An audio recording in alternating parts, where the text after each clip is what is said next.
ସ୍ତ୍ରୀକୁ ଛାଡ଼ି ଘରେ ସ୍ୱାମୀ ବାହାରେ ଯଦି କାମ କରୁଛି, ସ୍ୱାମୀଟି ଅନେକ ବର୍ଷ ବା ଅନେକ ମାସ ବାହାର ରାଜ୍ୟରେ କାମ କରୁଛି, ଏପଟେ ସ୍ୱାମୀ ନିଜ ସ୍ତ୍ରୀକୁ ଶାରୀରିକ ସମ୍ପର୍କ ସୁଖ ଦେଇପାରୁନାହିଁ, ତେଣୁ ସ୍ତ୍ରୀ ଗାଁ ପଡ଼ୋଶୀ ପୁରୁଷ ସହିତ ଆଉ ଶାରୀରିକ ସମ୍ପର୍କର ଅନ୍ୟ ପୁରୁଷ ସହିତ ମଜା ମାରୁଛି, ତାହେଲେ ଆପଣ କ'ଣ କେସ୍ କରିପାରିବେ କି ନାହିଁ?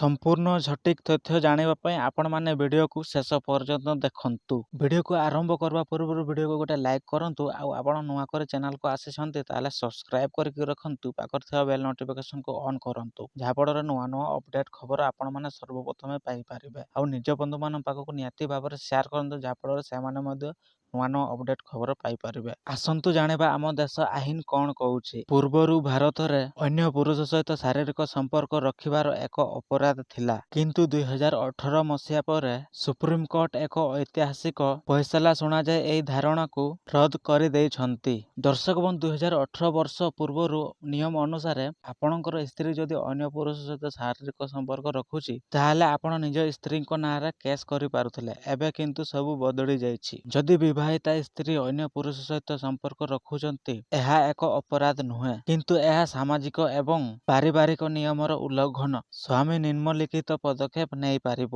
ଛାଡ଼ପତ୍ର ପାଇଁ ଏକ ବଳିଷ୍ଠ ଆଧାର। ସ୍ୱାମୀ କୋର୍ଟରେ ଛାଡ଼ପତ୍ର ପାଇଁ ଆବେଦନ କରିପାରିବେ। ମାନସିକ ନିର୍ଯାତନା। ଯଦି ସ୍ତ୍ରୀ ସ୍ୱାମୀକୁ ଏହିପରି ଆଚରଣ ଆଘାତ ଦେଇଥାଏ, ତେବେ ସେ ମାନସିକ ନିର୍ଯାତନା ଦର୍ଶାଇ କୋର୍ଟଙ୍କ ଦ୍ୱାରସ୍ଥ ହୋଇପାରେ। ସ୍ୱାମୀ ସେହି ପୁରୁଷକୁ କୌଣସି ଅପରାଧ ଜୁର କରିପାରିବ ନାହିଁ। ଯଦି ଏହି ସମ୍ପର୍କ ଯୋଗୁଁ ସ୍ୱାମୀ ଯଦି ଆତ୍ମହତ୍ୟା କରିଛନ୍ତି, ତାହେଲେ ତେବେ ପରିସ୍ଥିତି ଅଲଗା ହୋଇପାରେ। ତେଣୁ ଆପଣଙ୍କୁ କହୁଛି, ଆପଣଙ୍କୁ ଏଇଠି ଆତ୍ମହତ୍ୟା କରିବାର କୌଣସି ନିଷ୍ପତ୍ତି ନାହିଁ। ସ୍ୱାମୀ ସ୍ତ୍ରୀକୁ ଜେଲ୍ ପଠାଇ ପାରିବ ନାହିଁ।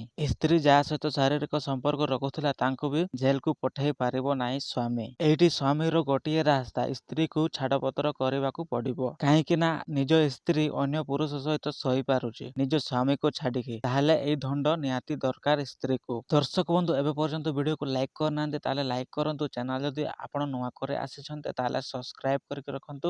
ବେଲ୍ ଆଇକନକୁ ଅନ୍ କରି ରଖନ୍ତୁ, ଯାହାଫଳରେ ନୂଆ ନୂଆ ଅପଡେଟ୍ ଖବର ଆପଣମାନେ ସର୍ବପ୍ରଥମେ ପାଇପାରିବେ।